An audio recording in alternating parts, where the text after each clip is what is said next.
Cette première représentation du parcours pédagogique, penser agir en complexité, est très sommaire, très simple. Elle va utiliser des mots difficiles qui viendront peu à peu expliquer le parcours. Apprendre à penser agir en complexité consiste à la fois à déconstruire nos modèles de pensée implicites sur le plan cognitif, nos façons de raisonner, sur le plan connectif, nos façons d'associer ou de dissocier, plus exactement, nos domaines de compétences. Penser agir en complexité impose de réduire la complexité sans la détruire, de décomplexer en condensant pour simplifier la façon de construire nos représentations mentales, notre image du monde.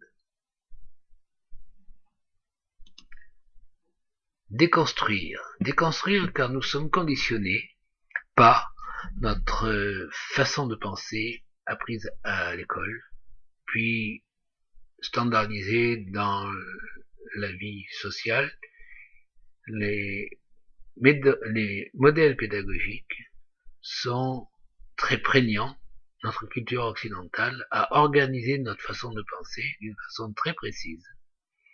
Et peu de personnes ont appris à prendre du recul par rapport à ce conditionnement, ce formatage scolaire. Et ça va être le but de cette démarche que d'apprendre à déconstruire notre façon de penser pour pouvoir penser autrement, choisir librement notre façon de penser en fonction du contexte.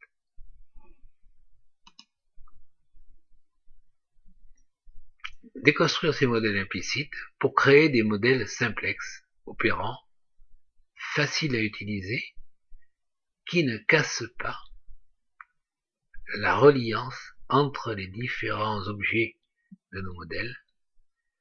Cela va intégrer deux plans d'action. Un plan d'action du premier module, qui est le plan connectif. Comment je relie mes domaines de compétences les uns aux autres.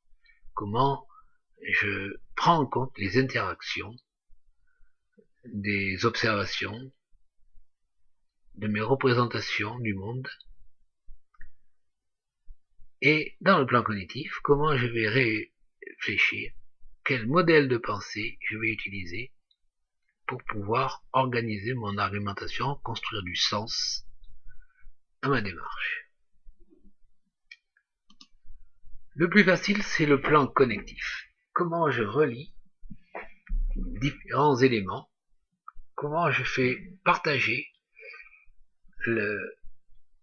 et interagir des éléments qui, a priori, dans une vision occidentale très cloisonnée, ne se rencontrent jamais.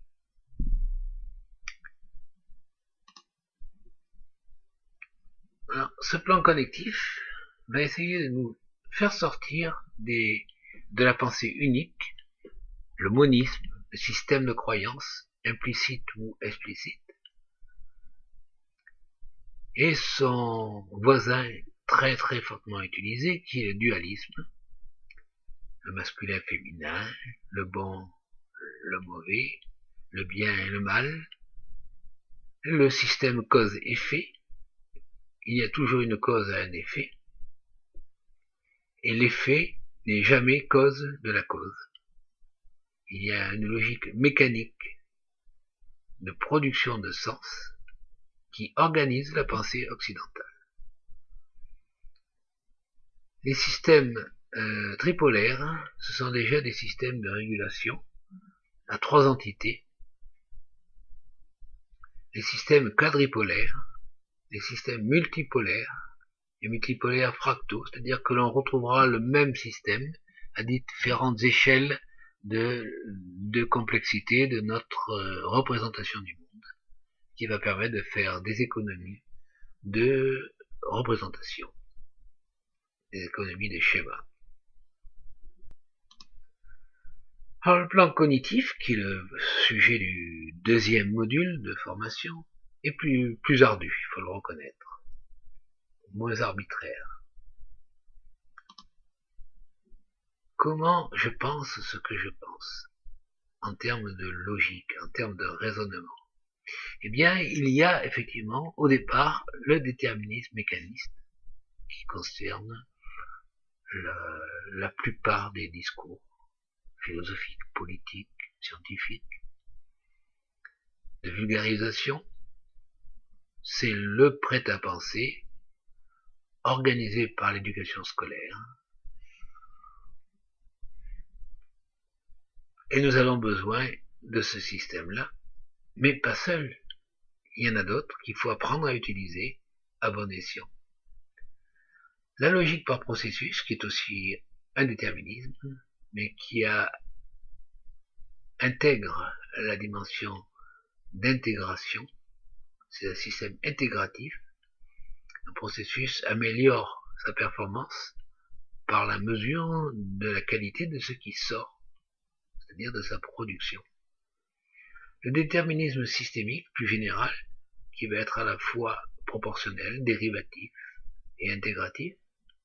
Le déterminisme systémique du vivant, le fonctionnement de la cellule, d'un organe ou du corps humain, d'un corps animal, est organisé pour pouvoir survivre, pour pouvoir s'adapter et pour pouvoir aussi se réparer,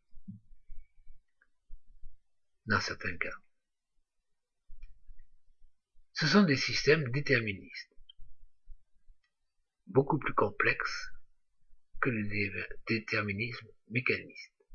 Mais on ne veut pas encore parler de systèmes complexes dans le sens où ils sont prédictifs. Les systèmes complexes ne sont pas ou très très peu prédictifs.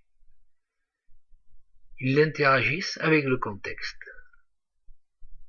Ils sont des fois paradoxaux, faire l'un et son contraire.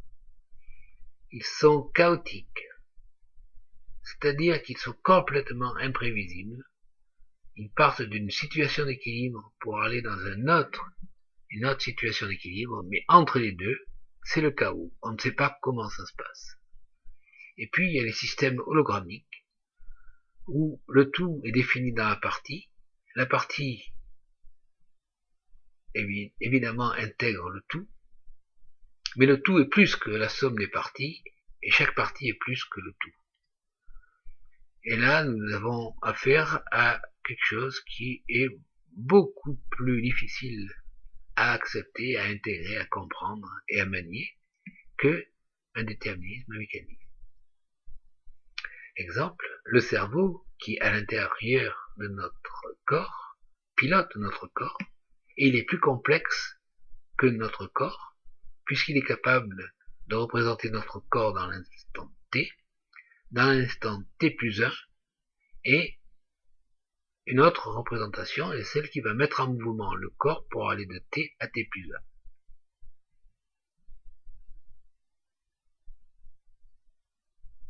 Donc voilà le chemin que nous allons parcourir. Le troisième module va intégrer les deux approches, cognitive et connexionnistes, pour pouvoir enfin penser en risques globaux, maîtriser notre futur à partir d'une analyse globale qui prend du temps, qui ne permet plus les débats argumentaires classiques que l'on rencontre sur le plan politique ou sur le plan scientifique, qui vont faire interagir l'agir et le penser sans pouvoir dissocier l'un de l'autre. Voilà pour un premier itinéraire très simplifié de notre parcours qui va durer donc une petite année en 3 modules de 5 séances chacun.